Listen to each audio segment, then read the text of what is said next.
Is this the arrival then of the bigger name moderates into the race? Well, I would consider Governor Christie a moderate. However, Vice President Pence is going to be an extreme conservative. And so I think you have two candidates that are on complete opposite sides of the Republican spectrum. Okay. And the number of people now in this race, does that dilute any of the vote? Does it show perhaps how splintered the Republican Party is? I wouldn't say splintered. I would say more so, maybe the word even desperate, because you have a number of Republicans who are not part of the MAGA base that are desperately wanting to find a plan B, wanting somebody, as Governor Chris Christie put it in his speech, that you cannot go around Donald Trump. You have to go through him. And so if you don't do that, don't choose that route, then he's going to go through you. So you're going to have to find a candidate who's not just willing to be the happy warrior, but somebody who's going to be a mixture of the happy warrior and also the fighter. Is Mike Pence that man?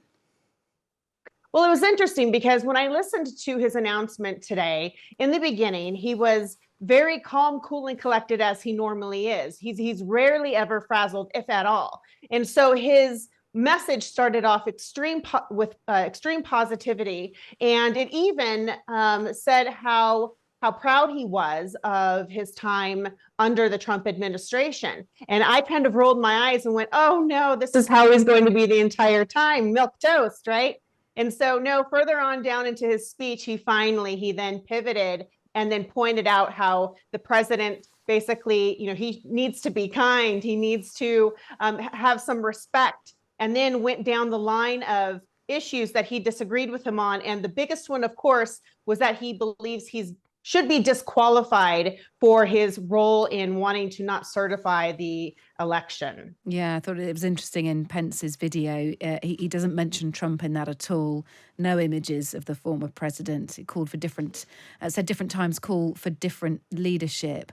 When we last spoke to you, Amy, we were talking about Ron DeSantis and Donald Trump and how it was going to be a run out between the both, but essentially Donald Trump is still way ahead in the polls. And you were remarking on the lack of a moderate candidate, the fact that there are, plenty of red voters out there who don't subscribe to Donald Trump or perhaps Ron DeSantis's brand of politics.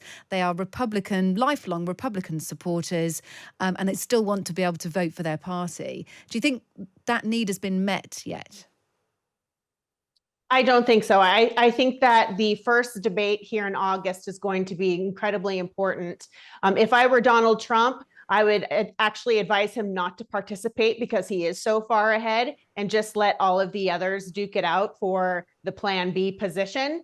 I think that when we do get to hear from, say, Governor Nikki Haley, who currently is the only female who is announced on the Republican side, and she actually just gave a town hall the other night that turned a lot of heads, I think, in her direction, in her response to the abortion situation, and kind of pivoting that and turning it back on to questioning the Democrats and their positions, instead of her going full-blown, all or nothing, pro-life, pro-choice. And so I think the more options that we get, the more opportunities that we get to hear from some of these other candidates who are not Donald Trump or even Governor Ron DeSantis, I think the better off we're going to be. How measured will the party be when they consider that Trump might win over the MAGA massive, but he may not win over the electorate overall? He's certainly popular within the party, but is he popular within the wider public vote, I suppose? No, I think, unfortunately, if Trump is to become our nominee, and this is what the fear is across the board, it's not just, whether if you like him or dislike him, but it's knowing that the rest of the nation has a problem with him. And you need that crossover appeal. You need those independents, nonpartisans, and soft Democrats. And he's going to lose them all over again. And that's why you're also seeing other candidates that are third-party candidates that are possibly popping up. You have unfortunately, he's a former Democratic socialist, but he's now running as an independent, a gentleman named Cornel West. And then you also have a Kennedy.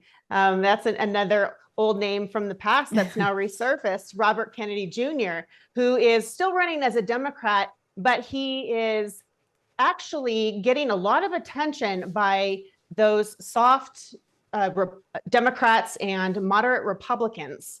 Okay. So I think that it's going to be literally up for grabs across the board. But if we have Donald Trump, we're in trouble.